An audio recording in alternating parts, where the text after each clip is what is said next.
আইমানুৰ চুলি কটা সময়খিনি দেখি আজি মোৰ নিজৰ শৈশৱলৈ মনত পৰিলে। আগতে মোৰ যেতিয়া চুলি কাটে ইমান মই কান্দো মানে এটা ভয়তেই কান্দো, কেনেবাকৈ চুলি কাটোতে মোৰ কাণখন কাট খাব নেকি। এনেকৈ যেতিয়া চুলিকেইডালৰ কাণৰ ওচৰটো কাটে মই কান্দি একদম ক'ব নোৱাৰা হৈ যাওঁ। 2-3টা মানুহে মায়ে বুকুতে মূৰটো হেঁচা মাৰি ধৰি থাকে আৰু মোৰ চুলি কাটে। সহজে মই চুলি কাটিবলৈ নিদিওঁ আৰু ইমানেই ভয় খাওঁ। আৰু যেতিয়া কপালৰ আগৰ চুলিকেইডাল কাটে তেতিয়া মোৰ সদায় লাগে মোৰ চকুটো কাটি দিব নেকি, মোৰ কপালখন কাট খাই যাব নেকি।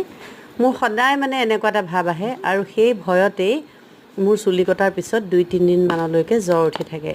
কিন্তু আজি আইমানুৰ চুলি কাটোতে, আজি বুলিয়ে নহয়, আইমানুৰ যেতিয়াই চুলি কাটে তেতিয়াই সদায় তাই খুব এই সময়খিনি উপভোগ কৰে। আৰু মই ভাবি থাকোঁ কেনেকুৱা মাকৰ ছোৱালী কেনেকুৱা হ'ল, মোৰ নিজৰে লাগে। আৰু তাই আজি ইমান ধুনীয়াকৈ আছে, হাঁহি আছে। সদায় এনেকৈয়ে থাকে তেওঁ, কেতিয়াও চুলি কটাৰ কথাটোক লৈ তেওঁৰ টেনশ্যন নাই, একো ভয় নাখায়। এয়া দেউতাক একদম আৰামত বহি আছে আৰু মই এয়া দেখিছেই ভিডিঅ' কৰি আছোঁ আৰু তেওঁ পূৰা নিজৰ চুলি কাটি আছে।